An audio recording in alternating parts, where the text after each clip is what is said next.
Olá, querido professor, olá, querido aluno da nossa querida e gloriosa Escola Bíblica Dominical. O nosso desejo é que a paz do Senhor Jesus te encontre muito bem, onde quer que você esteja nesse momento. Eu sou o pastor Kleber de Amorim e mais uma vez eu falo com todos vocês diretamente dos nossos estúdios, os estúdios da ADC TV, a TV da Assembleia de Deus em Criciúma, Santa Catarina, aqui no sul do mundo. Para mim, para a nossa equipe, para todos nós que estamos aqui sempre à sua disposição nessas pré-aulas, é um prazer imenso formarmos esse time glorioso, poderoso, extraordinário, por que não? Também inspirado pelo Espírito Santo e que nas igrejas locais é plantado para ensinar a palavra de Deus à nossa igreja, a paramentar os futuros obreiros da casa do Senhor e glorificar o nome do Senhor nesse estudo maravilhoso da escola dominical em todos os domingos de manhã, nessas igrejas pelo mundo inteiro onde Deus tem nos plantado. Estamos aqui na ADC TV, mas também estamos todos os domingos de manhã nas igrejas aonde o Senhor tem nos colocado, eu na igreja onde eu pastoreio, com a minha família, com as minhas crianças, com os meus juniores, adolescentes, jovens, com os novos casados, com a classe de adultos, enfim, com a igreja inteira, aprendendo a palavra de Deus. É uma honra poder fazer parte com você desta equipe extraordinária que ama a palavra de Deus e ensina e está envolvida na palavra de Deus. Também você que nos acompanha em toda semana e acompanha todas as pré-aulas de todas as faixas etárias produzidas aqui pela ADC TV, eu peço que você ore por nossa equipe, que você interceda por cada pessoa envolvida nesse projeto, que você também possa dar aí o seu joinha nesse vídeo, que você possa também compartilhar esse conteúdo aí nas tuas redes sociais, nos teus grupos de contato. Assim nós vamos ampliando o nosso alcance, assim nós vamos nos tornando mais relevantes nessa plataforma e assim nós vamos engrandecendo o nome de Deus com a extensão do nosso trabalho. O seu apoio é muito importante, é só um joia, é só um like, é só uma divulgação e nós nos ajudamos. Estamos nesse terceiro trimestre do ano de 2023, estudando com o pastor Douglas Batista o tema A Igreja de Cristo e o Império do Mal. Como viver nesse mundo dominado pelo espírito de Babilônia. E já estamos chegando na lição 11ª, a lição de número 11, que está proposta para o dia 10 de setembro do ano de 2023, que será também o Dia Nacional de Missões. O tema está aí na tela. Cultivando a convicção cristã. Cultivando é aquele cuidado que a gente tem com a lavoura, por exemplo, com a cultura em que nós estamos envolvidos, com aquilo que nós temos identificação, aquilo que envolve um esforço intelectual ou cultural, de cultura. Você então está trabalhando aquele ambiente, aquele universo onde você se insere e gosta de estar, e aí você vai então proporcionando uma continuidade das ações dentro daquele ambiente.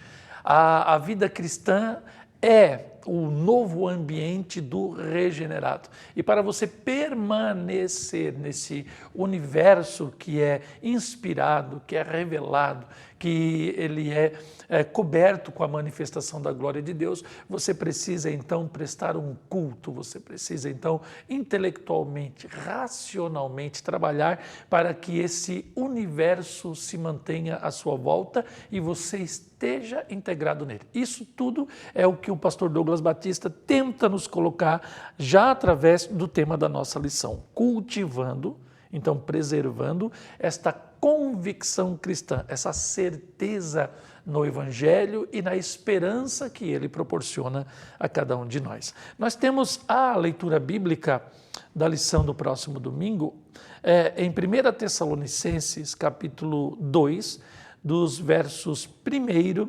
até o versículo de número 12. Eu posso fazer uma rápida leitura da nossa leitura bíblica em classe. Porque vós mesmos, irmãos, bem sabeis que a nossa entrada para convosco não foi vã. E na lição nós vamos falar da revelação, passa a Macedônia, vem aqui nos ajuda, dos sofrimentos de Paulo e Silas em Filipos, como eles vão adentrar o território da Europa por uma revelação, e ele está dizendo que aquilo então não foi vã. Esse movimento missionário ele é dirigido pelo Espírito Santo. Mas havendo primeiro padecido e sido agravados em Filipos, olha aqui, como sabeis, tornamo-nos ousados em nosso Deus para vos falar o Evangelho de Deus com grande combate. Ou seja, eles foram combativos, eles foram proativos, eles foram dinâmicos na forma como entraram ali na Macedônia e pregaram o Evangelho. Eles estavam cobertos por uma ordem divina, então eles estavam na mesma fé de Abraão, apenas obedecendo a voz e o dono da voz, que é o próprio Deus. Porque a nossa exortação não foi com engano, nem com imundícia, nem com fraudulência. Mas como fomos aprovados de Deus para que o Evangelho nos fosse confiado, assim falamos. Não como para agradar aos homens, mas a Deus que prova o nosso coração. Porque, como bem sabeis, nunca usamos de palavras lisonjeiras, nem houve um pretexto de avareza, e Deus é a nossa testemunha. E não buscamos glória dos homens, nem de vós, nem de outros, ainda que podíamos, como apóstolos de Cristo, ser-vos pesados. Antes fomos brandos entre vós, como a ama que cria seus filhos. Assim nós, sendo-vos tão afeiçoados de boa vontade, quiséramos comunicar-vos não somente o Evangelho de Deus, mas ainda a nossa própria alma, porquanto nos éreis muito queridos. Porque bem vos lembrais, irmãos, do nosso trabalho, da nossa fadiga, pois trabalhando noite e dia, para não sermos pesados a nenhum de vós, vos pregamos o Evangelho de Deus. Vós e Deus sois testemunhas de quão santa, justa e irrepreensivelmente nos ouvemos para convosco e com aqueles que creem. Assim, como bem sabeis, de tudo vos exortávamos e consolávamos a cada um de vós, como o Pai a seus filhos, para que vos conduzisseis dignamente para com Deus. O 12 é a chave da lição, para que vos conduzisseis dignamente para com Deus, que vos chama para o seu reino e para a sua glória. Louvado seja o nome do Senhor. Nós temos,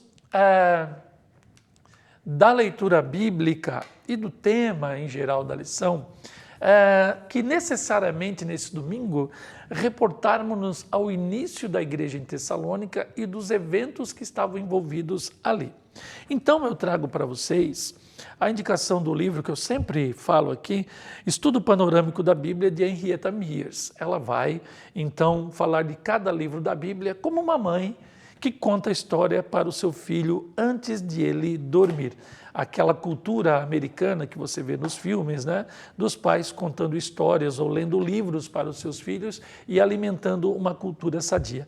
Henrietta Mears foi professora de EBD do grande Billy Graham, e ela era uma mulher, assim como Billy Graham, do interior dos Estados Unidos. Eles eram lavradores, ela era uma cultivadora de pepinos, mas ela tinha um conhecimento vastíssimo da palavra de Deus e ela nos fornece detalhes interessantíssimos de cada livro da Bíblia Sagrada. Por isso o título do livro é Um Estudo Panorâmico. E assim ela vai falar sobre os Tessalonicenses. Ela vai dizer que a segunda vinda do Senhor Jesus Cristo é a verdade que Paulo está apresentando nas duas cartas aos Tessalonicenses. Aqui eu paro só para fazer um adendo aqui a essa leitura.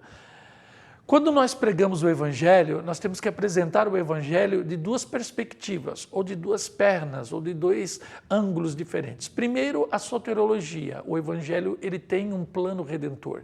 O Evangelho eterno que já existe em Deus antes da fundação do mundo.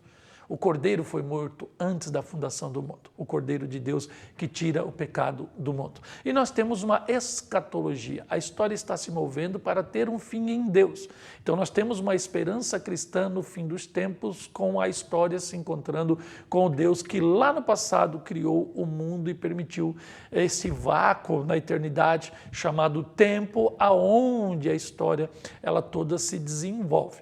Então, o que Paulo vai dizer aos Tessalonicenses é que Cristo de fato voltará, e esta é a grande esperança dos cristãos. Como os eventos no final se desencadearão, como eles se sucederão, essa é uma outra discussão para os amantes da ciência da escatologia bíblica.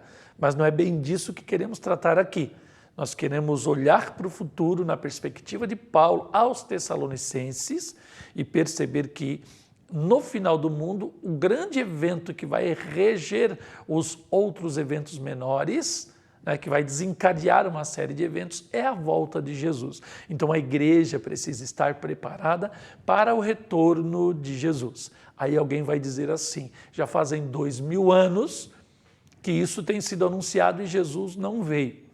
Mas quando nós vamos olhar Pedro dizendo que para Deus 1000 anos são um dia, 2000 anos seriam então 2 dias, nós poderíamos dizer facilmente que esse tempo todo em que nós estamos esperando Jesus foi apenas um breve final de semana, um sábado e um domingo na nossa perspectiva ocidental. Ou seja, é muito rápido, você trabalha a semana inteira, passa o final de semana e já começa de novo a história. Então, esse tempo que Deus está dando à humanidade para que as gerações se sucedam e na paciência de Deus todas as pessoas tenham a oportunidade de conhecer o Evangelho, no olhar de Deus, no prisma de Deus da eternidade, é apenas um breve lapso de tempo, um final de semana, 1000 dias para 1000 anos para Deus são um dia são 1000 anos, disse o apóstolo Pedro. Então 2000 anos, 2 dias, um breve final de semana. Parece que a volta de Jesus, o retorno glorioso de Jesus, ele se demora tanto, mas quando acontece, ele vai acontecer tão de repente que parece que os 2000 anos foram quase que nada. Então, a esperança deve estar mantida, e é disso que Paulo está falando. E se não conhecermos isso, estaremos errando o alvo, se eu não estiver esperando Jesus voltar. As 2 epístolas contêm 20 diferentes referências à vinda do Senhor. Esta é a esperança da igreja. Ela é mencionada no final de cada capítulo, para aguardardes dos céus o seu Filho, 1:10, na presença de nosso Senhor Jesus Cristo na sua vinda, 2:9, na vinda do nosso Senhor Jesus com todos os seus anjos, 3:13, arrebatados juntamente com eles entre as nuvens para o encontro com o Senhor nos ares, 4:17. E no último capítulo, e o vosso espírito, alma e corpo sejam conservados íntegros e irrepreensíveis na vinda do nosso Senhor Jesus Cristo. Diante de tudo isso, ousaria alguém perguntar, Cristo virá outra vez? A primeira vinda de Cristo foi repentina e surpreendeu os filósofos do seu tempo. A segunda vinda não será surpresa menor. Acompanhado de Timóteo e Silas, Paulo passou apenas 3 domingos em Tessalônica. Perceba isso.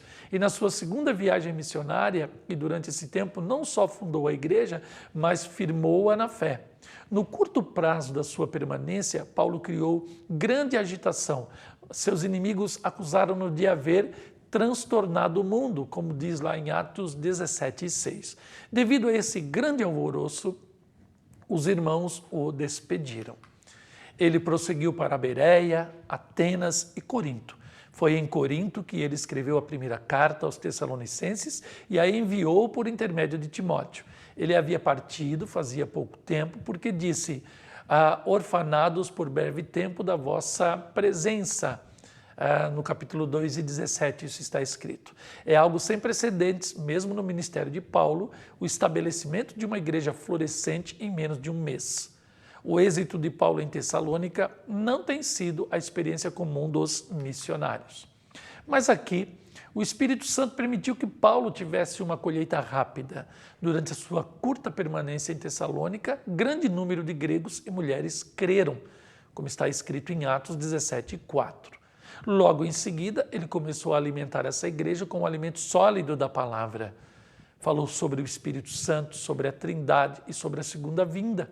A igreja era formada mais de gentios do que de gregos. Talvez isso explique a exponencialidade desse crescimento. Por estar vivamente interessado nos novos convertidos, Paulo enviou Timóteo até Atenas, a fim de fortalecê-los na fé e trazer notícias. Timóteo trouxe um relatório animador, o que muito confortou o apóstolo, mas Timóteo descobriu que havia algumas faltas a serem corrigidas. Tinham algumas ideias errôneas quanto à segunda vinda do Senhor, estavam preocupados com alguns que tinham morrido, receando que não tivessem parte no arrebatamento e na glória da volta do Senhor. Outros estavam tão empolgados com o ensino da volta de Cristo que passaram a negligenciar os seus deveres diários, como está lá no capítulo 4, dos versos 10 até o verso 12. Então, desejando corrigir essas ideias errôneas e inspirar e consolar os novos convertidos, Paulo escreveu essa epístola. Esta é uma epístola íntima, é uma carta de coração para coração.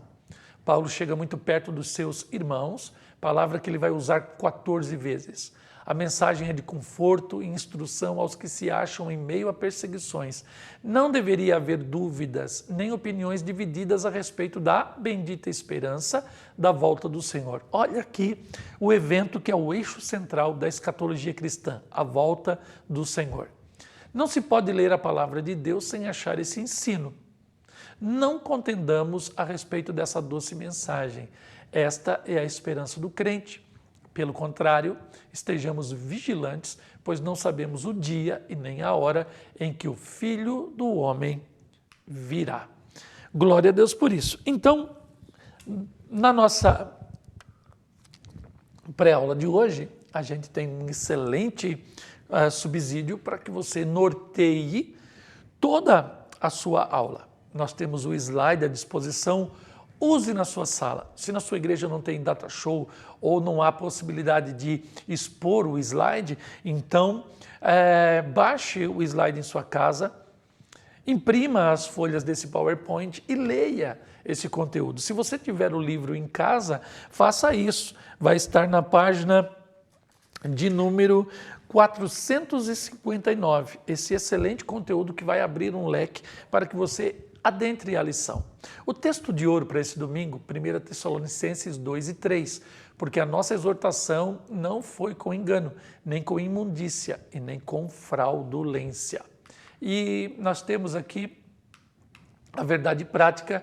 O cultivo da convicção cristã é imperioso para a prática e a defesa da fé em tempo de adversidades. Então, nós temos a introdução e chegamos no primeiro tópico da nossa lição. Então, agora, olhando o cenário, conhecendo a igreja, a história da implantação daquela igreja, o sucesso que teve, né? Foi muito empolgante, contagiante, certamente, o princípio daquela igreja. E ali, Henrietta Mears nos mostrou dois extremos. Né? Alguns que se achavam indignos da vinda e outros que se achavam tão dignos que estavam se afastando, né, do cotidiano e das suas responsabilidades nesta vida. Então, equilíbrio é a palavra que vai nortear a primeira epístola de Paulo aos Tessalonicenses e é o conselho que ele dá a crentes novos convertidos e extremamente espirituais.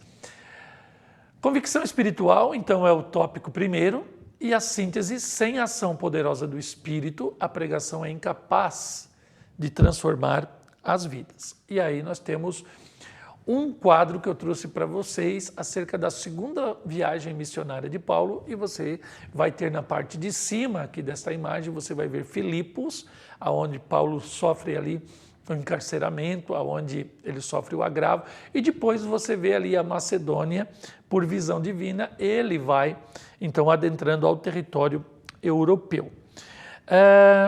O primeiro subtópico, o poder do Espírito.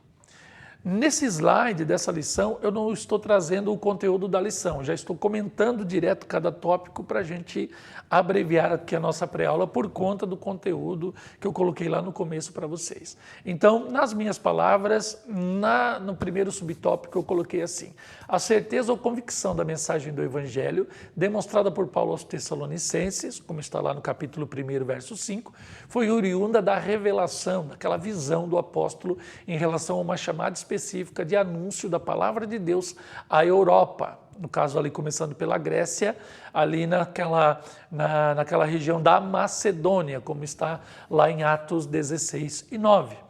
Paulo recebe o evangelho direto do Cristo ressurreto, né? É a grande pergunta: quem pregou para o apóstolo Paulo? O próprio Jesus. Então, esse ministério de Paulo aos gentios, ele é conduzido pelo próprio Senhor Jesus. E agora ele recebe essa visão e ele está sendo dirigido por Deus àquele território. Paulo recebe o evangelho direto do Cristo ressurreto e seu apostolado foi uma concessão divina. Tudo isso caracteriza o ministério de Paulo como modelo para o ministério do crente pentecostal. Então, Paulo é um paradigma para o pentecostalismo, por quê? Porque nós nos lançamos inteiramente na dependência do Espírito Santo de Deus. E aí o que acontece? Nós precisamos aprender, como o apóstolo Paulo, na sua experiência missionária, como nos movermos em Deus. Então, o verdadeiro pentecostalismo, ele aborda uma ação direta do Espírito de Deus, como paráclito divino, como consolador, como esse pedagogo, como esse instrutor, né, como esse auxiliador, para que o nosso ministério não pereça na nossa própria caminhada. Então, a dependência de Deus, da manifestação da sua glória, da revelação da sua vontade, como acontecia com o apóstolo Paulo, é preponderante para o sucesso da nossa chamada. Paulo não era um teórico, Paulo não era um teólogo liberal, muito menos ele era um intelectual da graça. Ele não estava só no campo das proposições teóricas, filosóficas, acadêmicas. Ele vivia o evangelho 24 horas por dia e ele era totalmente guiado pelo Espírito da graça de Deus. Ele era um crente espiritual. E é disso que nós precisamos entender. Viver no poder do Espírito é viver na dependência do Paráclito. E como eu sou imagem e semelhança de Deus e sou pessoa, o Espírito Santo também é uma pessoa. Por isso que há essa comunicação do Espírito de Deus com o nosso espírito. Subtópico 2, confiança em Deus. Em Filipos, na atual Turquia, Paulo e Silas foram duramente hostilizados, perseguidos, aprisionados, como está lá em Atos 16, dos versos 22 ao 24. Porém, eles não desanimaram e, seguindo a visão divina, eles pregam em Tessalônica e desenvolvem uma bela igreja naquela cidade. Tanto na primeira como na segunda epístola, Paulo encorajará os tessalonicenses a manterem-se em unidade, serem irmãos e priorizar a iminente volta de Cristo. A fidelidade na pregação. Um evangelho sem engano, no caso a heresia, sem imundícia, prostituição, que era muito comum naquele território, né, as divindades serem cultuadas, inclusive com práticas sexuais naqueles cultos espúrios que eles praticavam ali. E nem fraudulência, interesses pessoais. Paulo ele não tinha interesses obscuros na sua pregação, ele se entregou ao Evangelho e ele não viveu do Evangelho, mas viveu para o Evangelho. Então, não se utilizará de fábulas, imoralidades, nem artifícios que caracterizam a inspiração e anseios humanos na busca por governo, por controle e domínio das pessoas e também das suas posses e rendas. Paulo ele não tinha interesse em nada disso. A fidelidade na pregação se revelará quando falsificadores do Evangelho forem desnudados e combatidos no seio de uma igreja viva e atuante no reino de Deus. É por isso que é necessário nós termos discernimento do Espírito e o que vai mover o profeta ou aquele que se diz regido pelo Espírito Santo é o seu conhecimento e a prática do Evangelho. Você vê no Antigo Testamento as escolas de profetas. Os profetas eles eram ensinados, eles não poderiam profetizar pelo Espírito de Deus contra a lei que esse próprio Espírito havia inspirado os patriarcas e profetas a dar ao povo de Israel. Da mesma forma, hoje, a manifestação do dom divino ela deve estar totalmente indexada ao Espírito e à pureza do Evangelho de Cristo. Você não pode ser profeta na graça e profetizar contra a própria graça. Então, uma igreja cheia do Espírito Santo é uma igreja que não permite que a heresia, que a imundícia, que a prostituição, que as fábulas, que os enganos, as imoralidades, os artifícios. E hoje nós vivemos uma época de muita tecnologia e nós vivemos aí uma era de muita humanidade, é muito carisma humano. Palavras de ordem, igrejas super estruturadas tecnologicamente, né? Um visual extraordinário, uma comunicação poderosa, instituições, melhor dizendo, que se preparam para o universo online, que estão ali, então se preparando para a comunicação em massa, e tudo isso vai trazendo um certo pragmatismo das nossas ações e a espiritualidade parece que recrudesce em nosso meio. Nós não podemos deixar que a unção do Espírito Santo ela desapareça das comunidades cristãs. E é por isso que nós precisamos cultuar a essência do Evangelho, aquilo que não pode faltar em nossas vidas, que é o quê? A presença e a regência do Espírito Santo em nossas vidas e nas nossas ações cristãs. Então nós chegamos ao segundo tópico da lição de número 11, e aí o tópico ele tem por título uma convicção moral. O crente regenerado possui uma conduta de retidão e uma vida irrepreensível.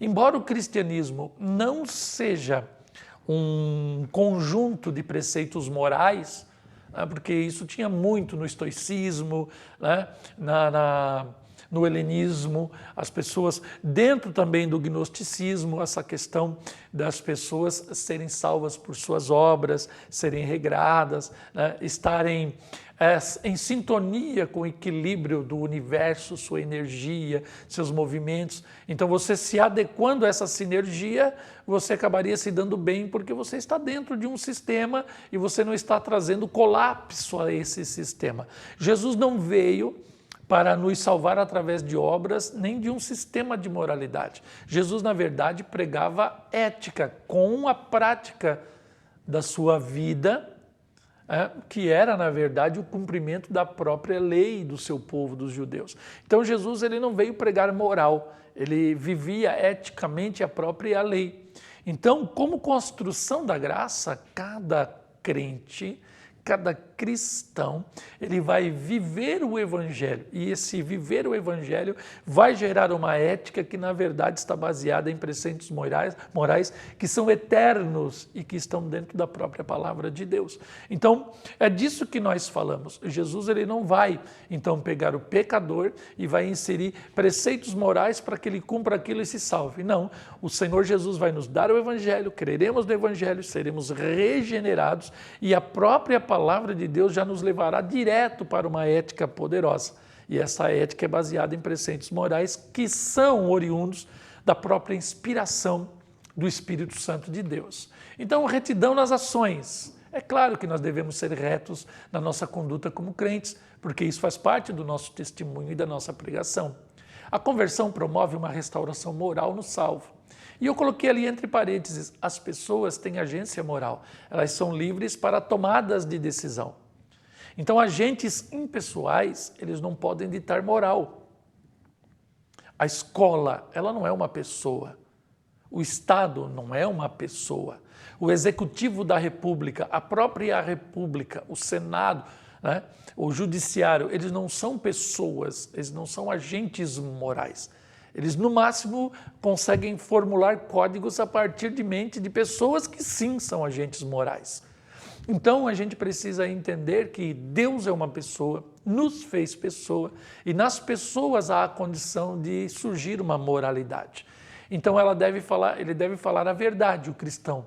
Como imagem e semelhança de Deus, como agente moral livre, ele deve falar a verdade, Efésios 4:25. Ele deve parar de furtar, por exemplo, Efésios 4:28. Ele deve desenvolver um linguajar sadio, Efésios capítulo 4 e versículo 29. O crente regenerado ama o caminho reto oferecido pela própria palavra de Deus. Então a moral do crente é a própria palavra. E como se fosse um trilho, a palavra, nós seríamos os trens ou os vagões que vão então se movendo sobre o trilho que já está definindo previamente o caminho que iremos andar. Este é o caminho, diz a palavra, andai nele. 2. Reputação ilibada. E aí então eu coloco ali no meu comentário, o ilibado é aquele que se acha livre de culpa ou é justificado por suas ações no rejeitar a prática do mal. Então, quem tem um caráter ilibado? Quem não tem culpa, né? E quem rejeita o mal. A prática maligna de um obreiro, segundo Paulo, seria a utilização do evangelho para o benefício próprio. e isso usurpando dos crentes bens materiais, favores sexuais, por exemplo. O obreiro de Deus não é um devorador de almas ou vidas, muito menos dos recursos financeiros e materiais de cada uma dessas vidas que ele pastoreia ou convive com elas. E a vida irrepreensível? A santidade e justiça promove uma condição de irrepreensibilidade do ministro do Evangelho. 1 Tessalonicenses 2:10. Ele não é passível de repreensão, ele é irrepreensível em todo o tempo. Essas características falam a nós mesmos, aos homens e a Deus. Quanto mais envolvido com as demandas do reino de Deus, mais excelência o crente adquire no seu caráter cristão. É um desenvolvimento da fé. Isso é cultuar, como diz aqui o título da nossa lição, cultuar uma convicção cristã. Você vai, então, deixando-se moldar pelo Espírito de Deus e você vai adquirindo excelência no seu caráter, vivendo o verdadeiro Evangelho. E aí chegamos no terceiro tópico da nossa lição, a convicção social. Então agora nós estaremos aqui eticamente influenciando a sociedade. A convicção social presente na vida de Paulo era um exemplo para a igreja. Então veja bem, primeiro subtópico, bem-estar comum.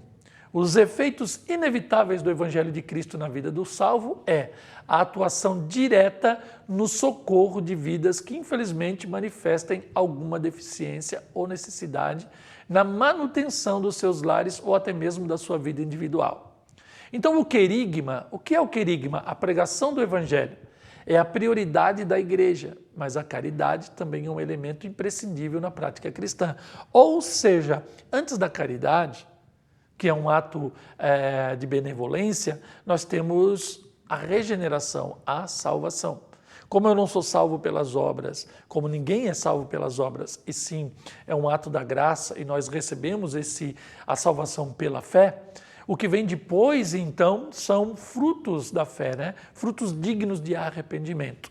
E a caridade faz parte disso. O bem-estar comum é uma consequência de um ser humano e de uma sociedade que vão receber o Evangelho. Então, a ordem das coisas não pode ser invertida, porque senão o produto no final ele vai estar alterado. Você primeiro é salvo para depois ter obras de salvação, e não obra primeiro para ser salvo pelas obras. E o querigma é, de fato, a expressão exata do Evangelho.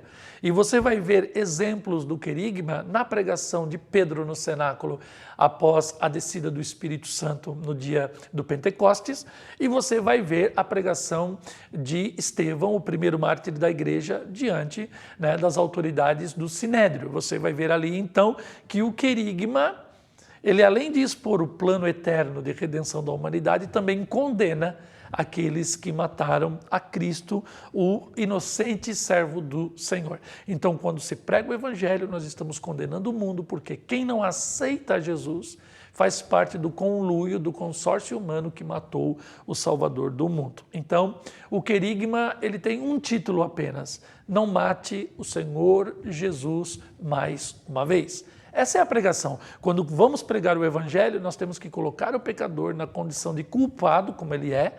Todos pecaram, destituídos estão da glória de Deus, e quem permanece no pecado faz parte do conluio humano que matou o Salvador do mundo. Então, este é o querigma.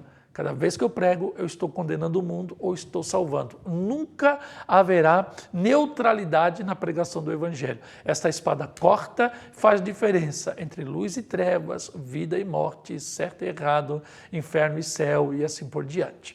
A inversão de valores, o querigma é a prioridade da igreja, mas a caridade também é um elemento imprescindível na prática cristã.